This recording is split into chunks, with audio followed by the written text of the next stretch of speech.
하나님 말씀은 고린도 전서 1장 18절부터 25절까지입니다. 고린도 전서 1장 18절부터 25절까지입니다.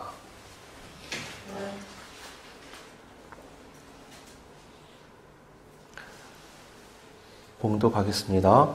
십자가의 도가 멸망하는 자들에게는 미련한 것이요 구원을 받는 우리에게는 하나님의 능력이라. 기록된 바 내가 지혜 있는 자들의 지혜를 멸하고 총명한 자들의 총명을 폐하리라 하였으니 지혜 있는 자가 어디 있느냐? 선비가 어디 있느냐? 이 세대의 변론가가 어디 있느냐? 하나님께서 이 세상의 지혜를 미련하게 하신 것이 아니냐? 하나님의 지혜에 있어서는 이 세상이 자기 지혜로 하나님을 알지 못하므로 하나님께서 전도에 미련한 것으로 믿는 자들을 구원하시기를 기뻐하셨도다.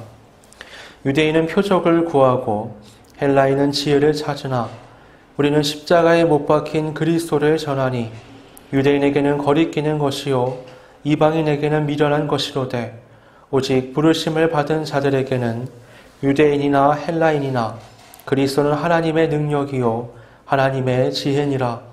하나님의 어리석음이 사람보다 지혜롭고 하나님의 약하심이 사람보다 강하니라. 아멘. 역사적으로 우리 인류는 지혜를 쌓고 능력을 발휘하기 위해서 계속해서 많은 노력을 해왔습니다. 그 결과 오늘날 이 시대에 얼마나 크고 대단한 것들이 굉장히 많습니까? 여러분 건물을 한번 보십시오. 세계를 보면요, 초고층 빌딩, 구름이 저 밑에 있는 아주 하늘 높이 솟구쳐 있는 빌딩들이 경쟁적으로 지어지는 걸 볼 수 있습니다. 인간의 지혜와 능력은요, 새로운 재료, 새로운 공법을 찾아내서요, 더 효과적으로 높은 건물을 튼튼하게 세울 수 있게 된 겁니다. 사람들은요, 이 지혜와 능력을 뽐냅니다. 왜 그렇게 경쟁적으로 한 층이라도 더 높은 건물을 지으려고 할까요? 그 꼭대기 보면요, 한 사람도 살기가 어려울 정도로 뾰족합니다. 굳이 그렇게까지 비효율적으로 건물을 올려야 되는 이유가 뭘까? 더 긴 터널, 더 빠른 자동차, 더 조용한 기차, 더 빠른 인터넷, 더 큰 텔레비전, 더 가벼운 운동화. 그런 것들이요, 살아가는데 꼭 필요한 것들은 아닙니다. 세상은요, 굳이 그렇게까지 하나도 될 만한 것들을 심하게 경쟁하면서 결과물들을 만들어내죠.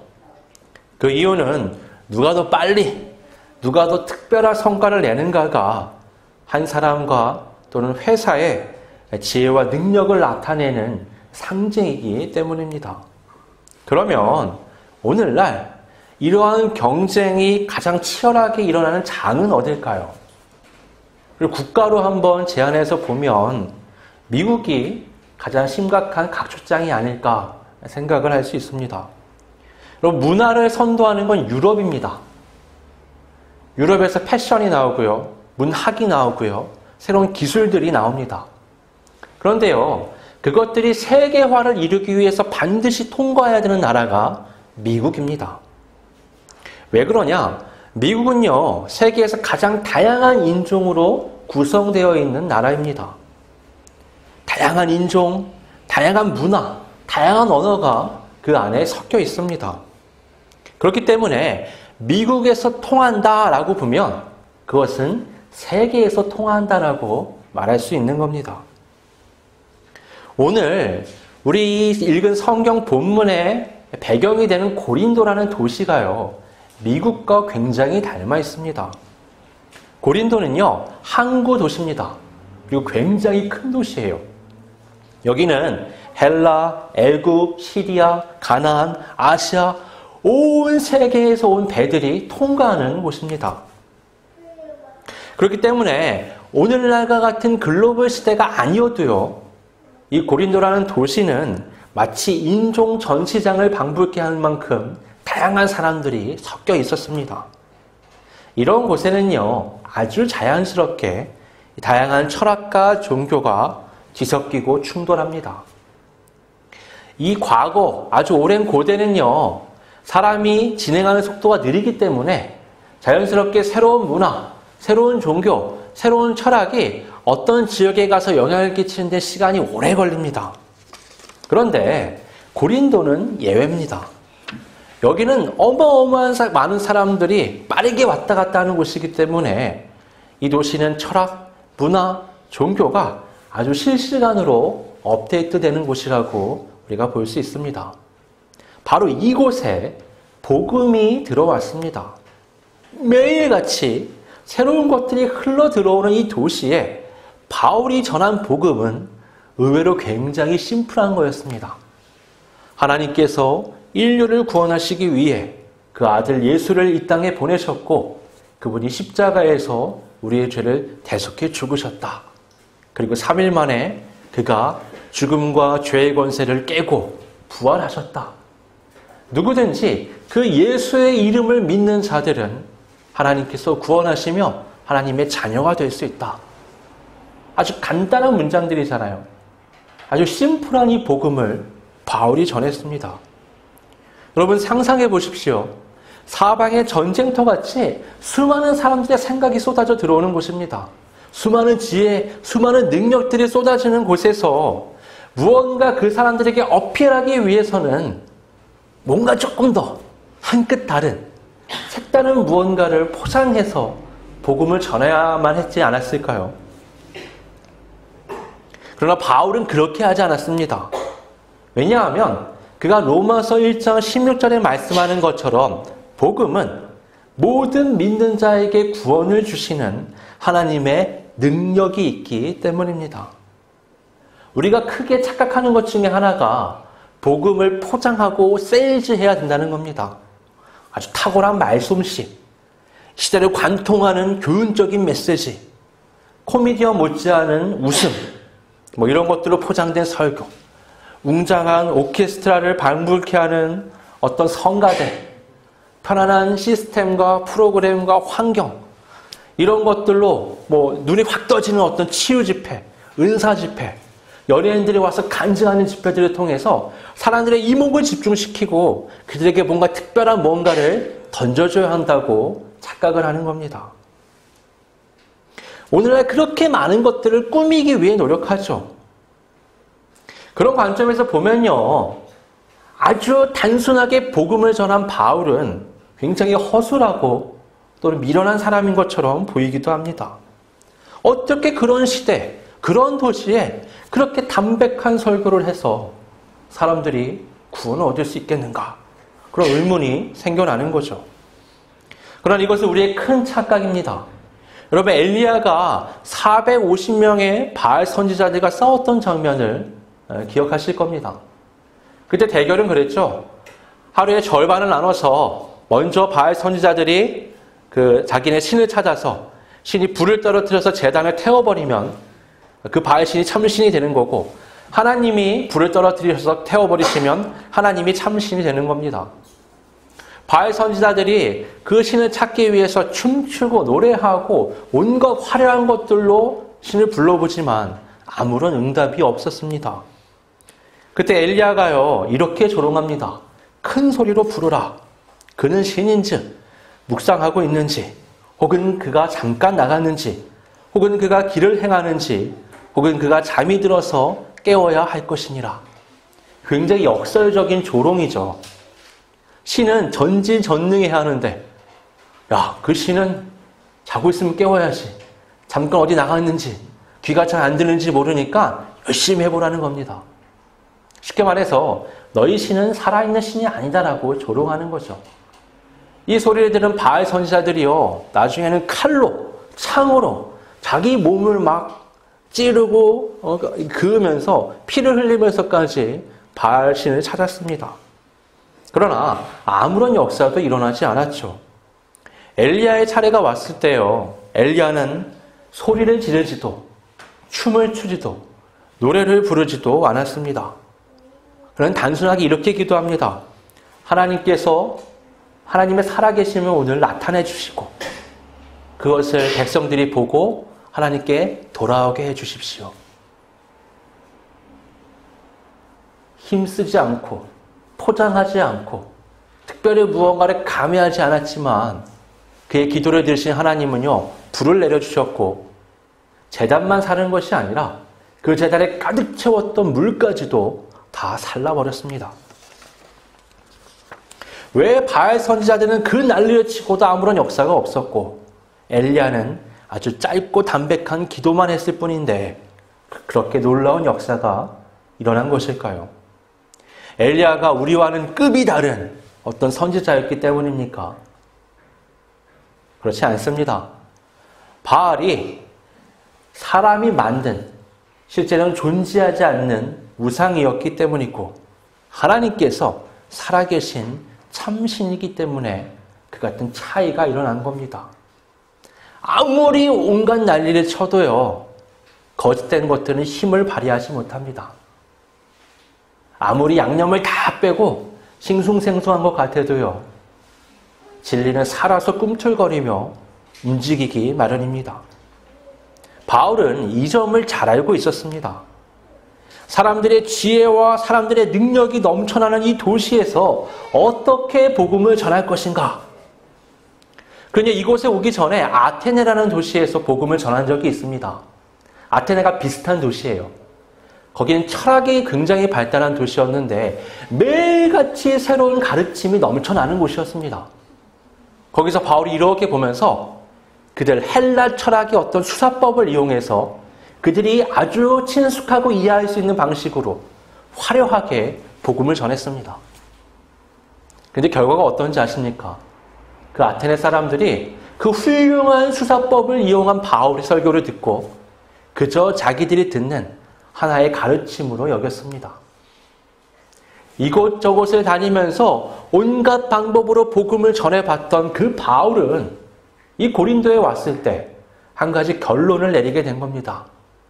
복음에는 내가 무언가를 가미할 필요가 전혀 없다. 복음은 그 자체만으로 하나님의 특별한 지혜와 능력이 담겨 있구나라는 것을 확신하게 된 거죠. 여러분, 최상급의 고기를 먹으려면 어떻게 할까요? 아주 맛있게 먹으려면 최상급의 고기는요, 뭘 넣으면 안 됩니다. 그냥 구워야 돼요. 그 다음에 마지막에 맛있는 소금만 살짝 찍어서 먹으면 됩니다.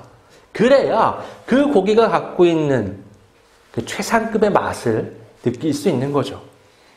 그 최상급의 고기를 갖다 놓고 아무리 훌륭한 조미료를 넣는다고 해도요, 그것은 고기의 맛을 망치는 겁니다. 이런저런 인간적인 지혜와 능력을 곁들여 봤자 여러분, 복음이 갖고 있는 그 하나님의 지혜와 능력을 가릴 뿐입니다. 그래서 인간적인 지혜로 이해시켜야 되는 것이 아니라 믿음으로 받아들여야 하는 것이기 때문입니다.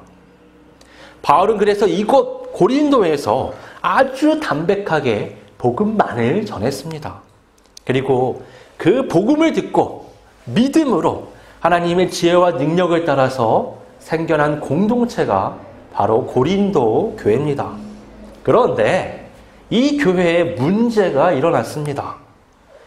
우리 본문 앞에 있는 12절에 보면 너희가 각각 이르되 나는 바울에게, 나는 아볼로에게, 나는 게바에게, 나는 그리스도에게 속한 자라 한다는 것이니 라고 말씀합니다.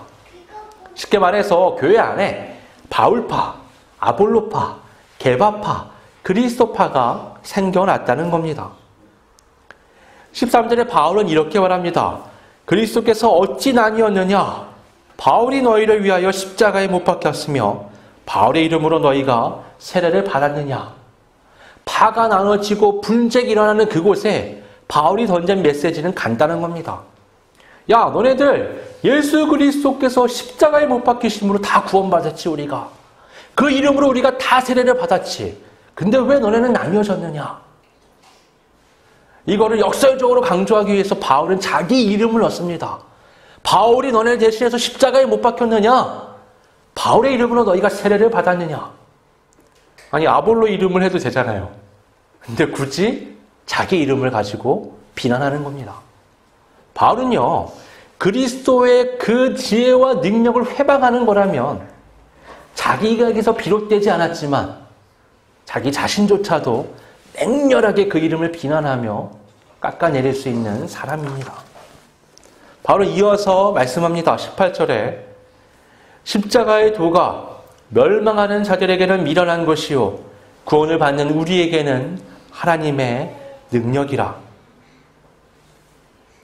이 말씀은요, 믿지 않는 자들에게는 십자가의 도가 미련한 것이고 무능한 것이지만 믿는 자들에게는 그것이 가장 지혜 있고 하나님의 능력이 되는 것이다 라는 말씀입니다. 22절은 이렇게 말씀합니다. 하나님의 지혜에 있어서는 이 세상이 자기 지혜로 하나님을 알지 못하므로 하나님께서 전도에 미련한 것으로 믿는 자들을 구원하시기를 기뻐하셨도다. 쉽게 말하면 이런 겁니다. 하나님이 보시니까 사람이 자기의 지혜와 능력을 아무리 발휘해도 구원에 이르는 하나님의 진리에 이르지 못하는 겁니다. 그럼 하나님께서 어떻게 하시느냐? 그들이 어리석다고 말하는 단순히 복음을 전하는 그것으로 하나님의 구원을 만들어내셨다는 겁니다.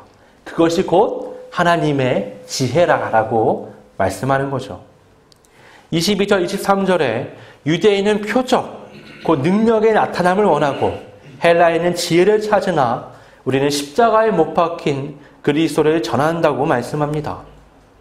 이 복음은요, 유대인들에게는 거리끼는 것이었습니다. 왜 거리끼는 것이느냐?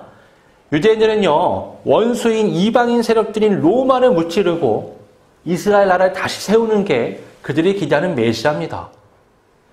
근데 이 땅에 오신 진짜 메시아인 예수님은 로마를 무찌른 게 아니라 오히려 로마에 의해서 십자가에 못 박혀 죽으셨습니다. 헬라인들에게 이것은 미련한 것입니다. 왜 그러느냐? 그들의 문화에서 봤을 때 이 십자가에 못 박혀 죽는다는 것은 흉악범들이 그 자기의 죄에 대한 대가로 받는 최악의 형벌입니다. 신이 계신데 신이 그런 방식으로 인류를 구원한다는 것은 그것은 전혀 지혜롭게 보이지 않는 거죠. 그것은 도저히 받아들일 수 없는 겁니다. 유대인들에게도 헬라인들에게도 지혜와 능력을 최고의 가치로 여기고 쫓는 자들에게 십자가는 거리끼는 것이고 미련한 것입니다. 그러나 24절에 말씀하는 것처럼 그 유대인이든 그 헬라인이든 누구든 상관없이 부르심을 받은 자에게는 십자가에 못 박힌 그리스도가 하나님의 능력과 하나님의 지혜입니다. 25절은 이렇게 말씀합니다. 하나님의 어리석음이 사람보다 지혜롭고 하나님의 약하심이 사람보다 강하니라. 이건 굉장히 역설적인 말씀이죠.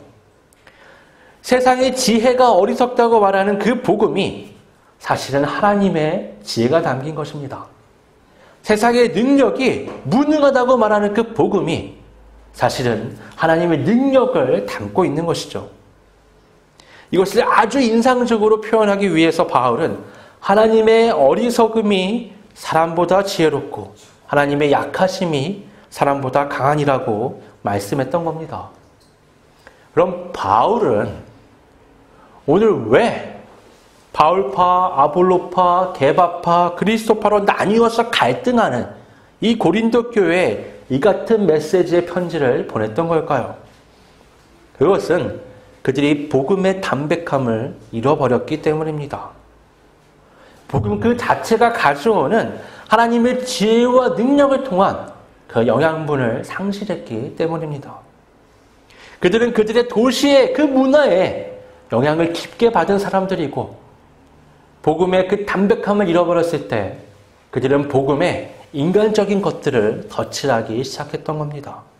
이렇게 바울, 아볼로, 게바 또 그것들과는 다르다는 의미의 그리스도라는 그런 것들을 덧칠하기 시작했던 거죠. 이렇게 파가 나뉘어지고 저마다의 목소리를 키우면서 갈등하는 이유는 사실 다른 게 아닙니다. 이것저것 갖다 붙여봤자 사람들은 자신의 지혜, 자신의 능력을 나타내기 위해서 이런 식으로 꾸밉니다. 그럼 우리의 죄의 본성이 어떤 겁니까? 하나님의 자리를 탐하고 거기에 나를 올려놓는 겁니다. 아무리 홍수로 다 쓸어버리고요. 세상에 가장 훌륭한 의인을 남겨놔도요. 그 후손들은 흩어짐을 면하고자 바벨탑을 쌓았습니다. 여러분, 그 바벨탑을 쌓을 때 어떻게 하죠? 왜 쌓았죠? 하나님의 자리까지, 하늘까지 높아지기 위해서 그 탑을 쌓습니다. 그 탑을 쌓을 수 있었던 자신감의 원천이 뭡니까? 그들의 지혜와 능력이었습니다. 그들은 돌 대신 벽돌을 만들 수 있게 되었고 진흙 대신 역청을 사용할 수 있게 되었습니다. 여러분, 지금 생각해 보십시오. 건물을 높이 짓는데 벽돌로 짓는다고, 역청으로 짓는다고, 우리가 코웃음 칠 만한 웃기는 일인데, 그 당시에 그들은 그 새로운 자기들의 지혜와 능력을 가지고 할 수 있다고 자만했습니다. 겨우 그까지 역청, 겨우 그까지 벽돌로 하나님의 자리를 탐하려고 했던 게 우리입니다. 역사적으로 교회가 얼마나 많은 타락과 부패를 반복했습니까? 오늘날 우리가 경험하는 수많은 교회 안의 문제들도 그 연속선상에 있습니다. 얼마나 많은 바울파, 많은 아볼로파, 많은 게바파가 있었습니까? 복음의 담백함을 잃어버려서 사람의 지혜와 능력이 하나님의 지혜와 능력을 회방하는 일들이 오늘날 얼마나 많이 있습니까? 그런데 이것은 교회만의 문제가 아닙니다. 교회가 문제가 있다는 것은 그 교회를 구성하고 있는 각 개인이 문제가 있다는 겁니다. 우리가 얼마나 각자의 삶에서 매일 매 순간 복음의 담백함을 유지하고 있습니까? 그 하나님의 능력과 지혜인 십자가의 도를 따라서 우리가 살아가고 있습니까? 만약 우리가 그렇게 살아가고 있다면 우리의 삶은요, 세상 사람들의 조롱과 비난, 웃음거리가 될 수밖에 없습니다. 왜냐하면 세상의 지혜와 능력은 복음을 어리석고 무능한 것으로 보기 때문입니다. 모두가 저울을 속일 때 나는 공정한 저울로 무게를 재야 합니다. 모두가 눈을 감는 그 대상을 향해 우리는 따뜻한 눈을 떠야만 합니다. 모두가 철갑과 같은 갑옷으로 자기를 가리고 감출 때 우리는 자기의 마음의 빗장을 열고 사람들에게 자신을 내어주어야 합니다. 모두가 밟고 올라서려고 할 때 우리는 밟혀주며 아래로 우리 자세를 향해야만 합니다. 우리가 세상의 지혜와 능력을 철저하게 벗고 이 복음의 담백함에 머물기 시작할 때 세상은 미련하고 어리석고 바보 같다고 말하지만 그 사람, 그 믿음의 사람은 하나님 안에서 하나님의 지혜와 능력을 경험하며 삶을 살아가게 될 것입니다. 그렇게 구원은 마치 땅에 감추인 보화를 발견한 사람이 자신의 모든 것을 팔아서 그 밭을 사는 것과 같습니다. 아무짝에도 쓸모없는 평범한 땅, 대체 그걸 왜 사냐? 왜 그 많은 돈을 허비하냐? 왜 인생을 낭비하냐고 말할 때 당사자는 그렇게 생각하지 않죠. 왜냐? 그 밭에 감추인 보화가 얼마나 가치 있는 것인지 알기 때문입니다.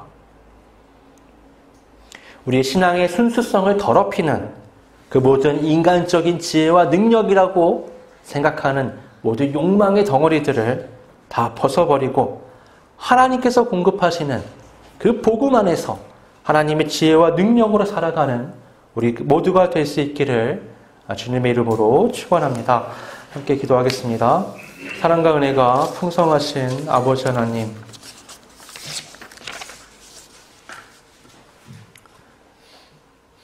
세상에 참 많은 지혜와 참 많은 능력이 있고 그것을 따라서 나 자신을 드러내고 나타내고 높이고 성공하려는 어찌 보면 당연한 그런 노력들이 난무하는 시대입니다. 마치 우리는 고린도 교회처럼 세상에 늘 새로운 지혜와 새로운 능력들을 경험하며 살아갈 수밖에 없습니다. 이 세상 가운데 우리에게 가장 값지게 주어진 이 복음의 가치를 잃지 않고 거기에 인간적인 어떠한 것을 더 가미하거나 덧칠하지 않고 오직 나 자신을 철저하게 부정하며 하나님의 공급하시는 그 복음 안에서 그 하나님의 지혜와 그 하나님의 능력을 따라 온전히 구원의 길을 걸어갈 수 있도록 성령께서 이끌어 주시옵소서.